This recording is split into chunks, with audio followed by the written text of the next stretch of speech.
We spend an incredible amount of our lives fighting for status. We build careers, hoard resources, and argue over titles, constantly trying to prove we are the absolute architects of our own lives. But scale that human obsession up to the size of the cosmos, and you get a very different perspective. According to the Shiva Purana, long before humanity existed, the gods Brahma, the creator, and Vishnu, the preserver, collided in deep space. They locked themselves in a fierce, universe-shaking battle. The creator and the preserver became entirely blinded by their own pride, caught in a permanent stalemate over who held supreme authority over existence. If the ultimate forces of creation and preservation can be hijacked by arrogance, our daily human battles for control make perfect, flawed sense. But the cosmos has a highly effective way of cutting the ego down to size. Right in the middle of their fight, reality tore open. A blazing, endless pillar of fire, the Jyotirlinga, suddenly materialized between the two gods, dwarfing the surrounding stars. Startled, Brahma and Vishnu called a truce to investigate. They agreed that whoever found the end of this pillar was truly supreme. Vishnu took the form of a boar and dove downward for eons, while Brahma became a swan and flew upward for millennia. Neither found an edge. Out of this infinite column of fire emerged a profound realization. This uncontainable light was Shiva in his nirguna state, the supreme, formless consciousness that exists completely without boundaries, which presents a massive paradox. If the ultimate reality is an infinite, blinding energy that even the gods cannot measure, how is a human mind supposed to comprehend it? We can't, not while we hold on to our pride. True realization begins the exact moment our ego is shattered, and we accept how impossibly small we are in the face of the infinite. To bridge the gap between human omnication and cosmic scale, the Shiva Purana outlines a framework called the Panchakriya. This diagram shows the continuous operating system of reality broken into 5 cosmic acts: creation, preservation, destruction, concealment, and finally, grace. Because processing 5 infinite forces running simultaneously is too vast for the human brain, this entire system provides a simplified sonic blueprint, the sacred syllable Om.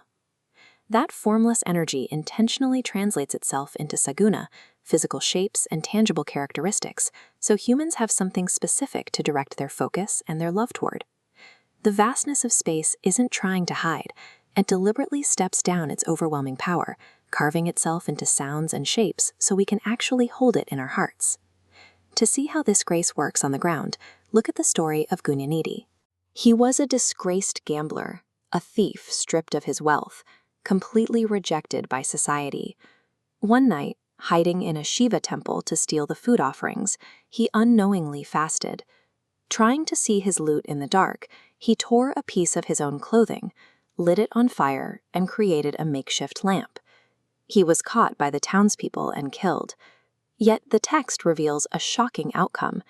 Despite a lifetime of criminal flaws, that tiny, accidental act of lighting a lamp in devotion earned him Shiva's grace.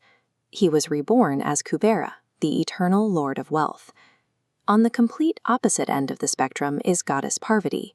She spent centuries meditating among the brutal cold and jagged peaks of the Himalayas, enduring starvation to win Shiva's attention through pure, unrelenting love. A thief's accident in the dark and a goddess's extreme sacrifice yielded the exact same connection. Shiva does not demand moral perfection. The cosmos responds entirely to the purity of the underlying intention. That extreme accessibility is woven into the very rituals described in the Purana. Connecting to the infinite does not require wealth.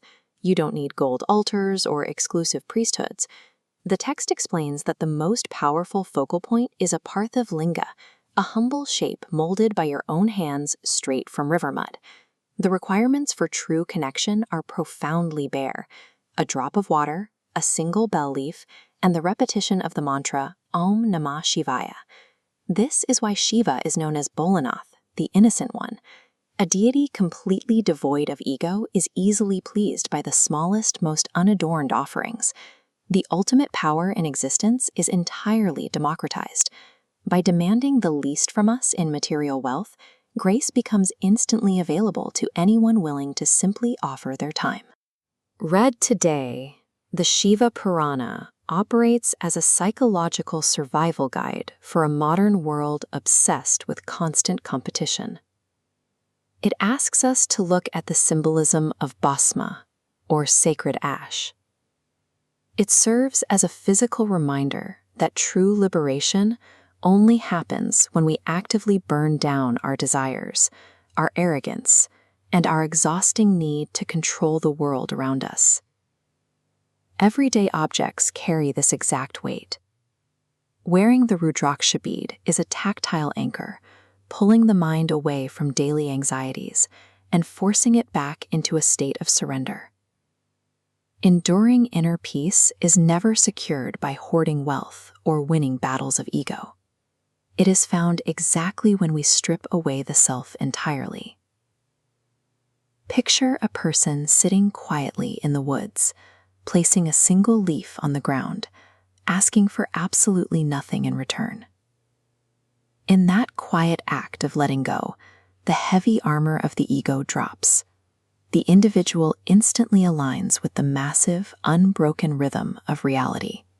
As perspective accelerates upward, away from that single, intimate human moment, tearing through the atmosphere and back into the unimaginable vastness of space, everything pulses with the exact same supreme consciousness.